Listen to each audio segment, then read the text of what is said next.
karyawan? Kebetulan beliau adalah selaku tenaga THL di BPKBD. Sudah berapa tahun, Pak?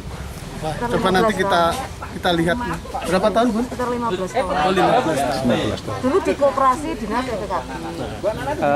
Pak, dengan status Bu Titi sebagai THL ini, Pak, apa nanti ada rencana untuk mengangkat untuk bagaimana, Pak? Setelah mengingat sudah lama ini.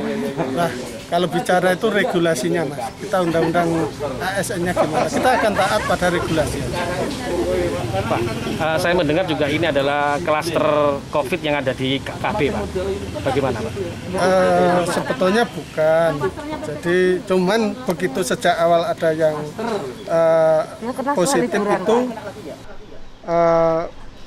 Dinas BPKB sudah aktif, bahkan sudah bersurat pada Satgas sehingga ada perintah untuk rapid itu dulu ya, Bun ya.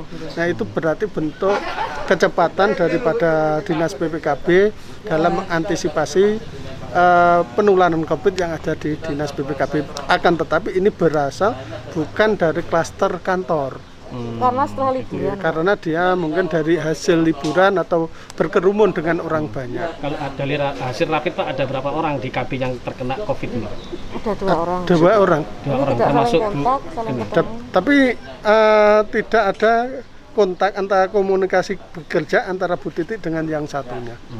Pak, dengan ada kejadian seperti ini, Pak, adakah risiko-risiko yang diterima oleh Bu Titi nanti? Risiko gimana maksudnya? Risiko mungkin setelah ada pemberitaan seperti ini, mungkin adakah tindakan bijaksana atau tindakan lain dari pihak pemerintah sendiri? Berita itu bukan suatu hukuman, bukan suatu langkah kebijakan, tapi adalah informasi. Nah, informasi juga akan kita kembalikan informasi bagaimana yang sebenarnya.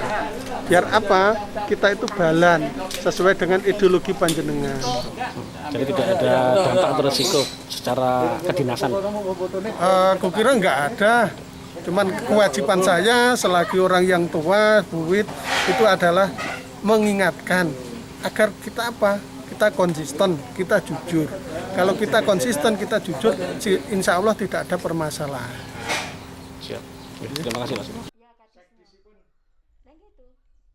Sangat menarik sekali atas kejadian yang kemarin sudah diberitakan oleh rekan-rekan media terdahulu, yaitu tentang rumah seorang janda yang di Gembok. Nah, ini kapasitas saya sebagai praktisi hukum menyarankan agar para pihak semua pihak janganlah menjadi pemicu siapa saja untuk melakukan perbuatan melawan hukum.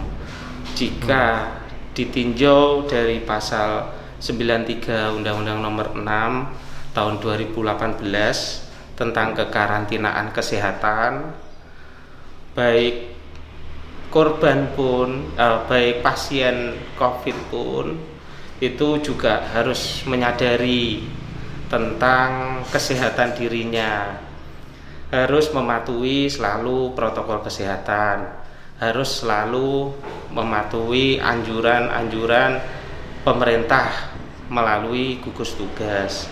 Kita ingat bahwa jika pasien tidak mematuhi penyelenggaraan kekarantinaan kesehatan dan menghalang-halangi penyelenggaraan kekarantinaan kesehatan, itu ada ancaman pidananya, yaitu 1 tahun dan denda paling banyak 100 juta rupiah.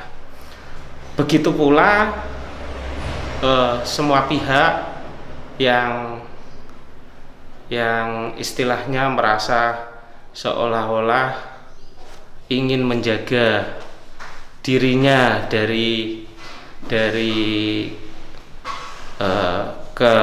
tertularnya COVID-19 juga tidak boleh melampaui batas kewajaran. Karena apa? Kalau jika sampai terjadi merampas kemerdekaan seseorang, itu juga ancaman pidananya.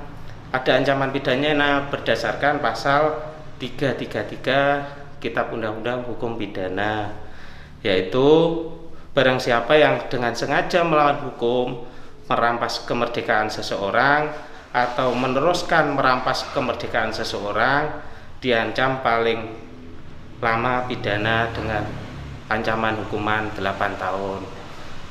Maka dari itu saya menghimbau kepada seluruh masyarakat agar tetap mematuhi protokol kesehatan dan menjaga diri dan saling menghormati bagi yang sehat maupun bagi yang sedang tertular atau menderita sakit COVID-19, agar tidak memicu terjadinya perbuatan-perbuatan yang melanggar hukum.